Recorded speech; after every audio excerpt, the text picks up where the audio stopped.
kara keessan qabadhee kan dhufu malee zin jedhee wanti hin fayyadamin tokko qabadhee hin dhufu. Sababni isaas wanti kun nama tasmaamuu baatee hin beeku waan ta'eef kanaafiyyuu shakkii tokko malee akka itti fayyadamtan abdiin qaba.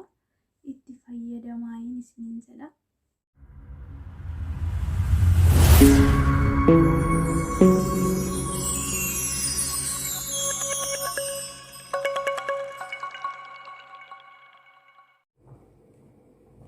Shamaa harka fuudhee kabajamtootaa fi jaalatamtoota Burtee Miidiyaa nageenya Hararri jaalalli waaqayyo isin haa baay'atu isiniin jedha. Obboleeyyan kiyya biyya keessa ala teessanii na hordoftan hundi keessan akkam jirtu nagaa keessanii? Ani jira galata waaqayyo nagaa kiyya. Warroonni chaanaala kiyyaaf haaraa dhuftan subscribe godhuudhaan maatii kootti akka dabalamtan kabajaan isin gaafadha. Egaa arra wanta haaraa qabadhee isinii dhufee jira. Maaskii fuula keenyaaf ta'u haala salphaan akkaataa mana keenya keessatti hojjennee fuula keenya qodaa ijoollummaa qabannee akka turru waliin kan ilaallu ta'a. Aga viidiyoo dhumaatti na hordofuudhaan na wajjin ta'a.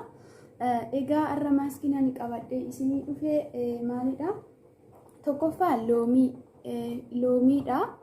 Lammanni immoo daakuu boqqolloo fi aannanii jechuudha. Kana sadee walitti makuudhaan akkaataa itti maaskii fuula keenya haala salphaan mana keenya keessatti qopheessinee itti fayyadamnu waliin kan ilaallu ta'a. Viidiyoo kiyya kana aga dhumaatti daawwachuudhaan yoo isinitti tole laayik godhuudhaan yoommoo nama biraan ni fayyada jettan sheer godhuudhaan yaada yookiin immoo wantoota na gaafachuu barbaadan foddaa koomentii jalatti na barreessuudhaan na jajjabeessaa isiniin jedha. Egaa daakuu boqqolloo kana jechuudha. Daakuu boqqolloo kana achuma loomiidha jechuudha. Achuma itti aansee aannan jechuudha. Kana sadee walitti makuudhaan haala salphaan akkaataa mana keenya keessatti itti qopheessinee itti fayyadamnu waliin kan ilaallu ta'a. Aga dhumaatti na hordofaa. Egaa daakuu kana duraayyuu daakuu itti naqadhee jira. Daakuu itti naqadhee jira jechuudha. Maanka tokko jechuudha. Loomillee akkasuma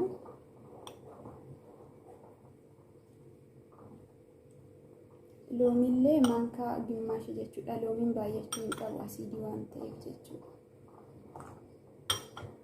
Itti aansee aannan jechuudha. Aannan bakka gosoota akkamiyyuu yaa ta'u aannan yaa ta'u malee fayyadamuu ni dandeessanii. Isallee maanka tokko jechuudha. Egaa walitti naqnee booddee waliin maknaa jechuudha.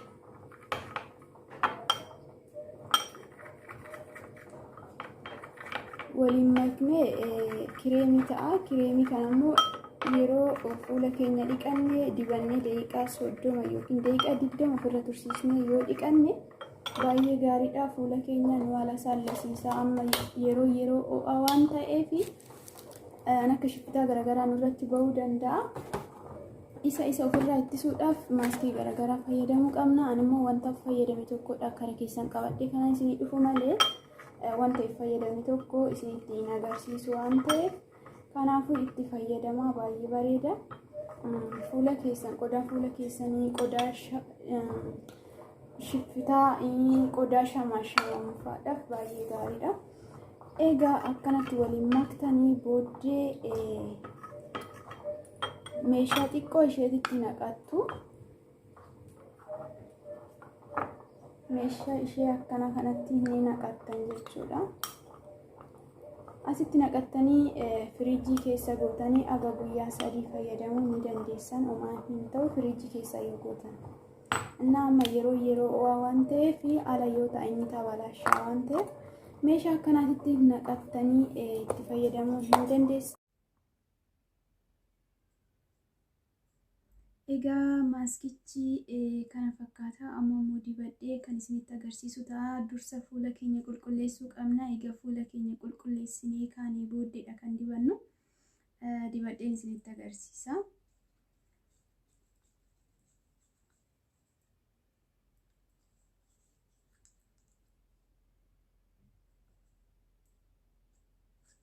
Akkuma argaa jirtan.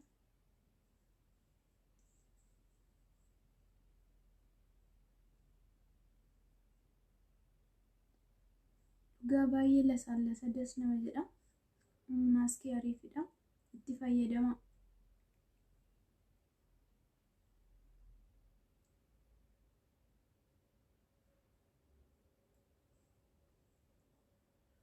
Yeroo takka yoo hojjettanii aga guyyaa 3 fayyadamuu ni dandeessan, firiijii keessa gootan akka inni hin tabalaashanii jechuudha.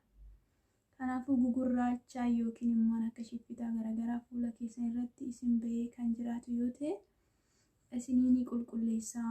Yeroo ho'aa waan ta'eef baay'ee ulfaata. Qodaa fuula keenyaa sisii waan ta'eef hin danda'u. Kanaafuu nuti qaqqabuu qabna.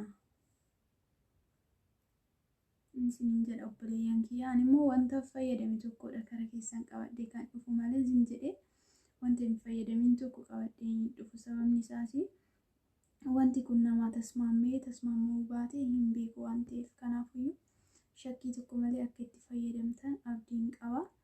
Itti fayyadamaa isiniin jedha. Egaa dhiifama laayitiin kiyya ni cammara hin qannasa jechuudha. Silkeen kiyya akkana godha.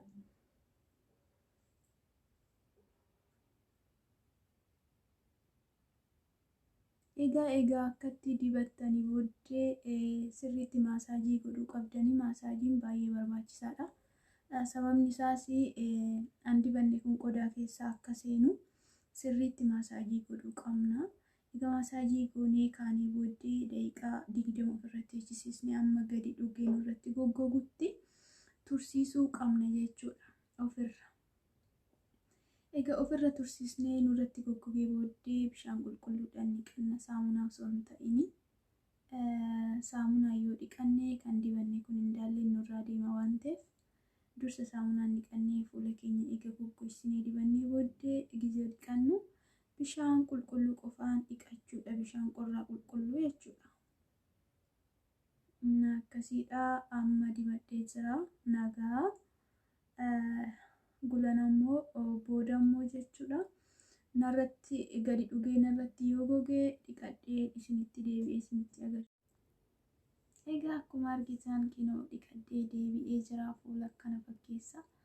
Akka itti fayyadamtan immoo abdiin qaba. Itti fayyadamaa.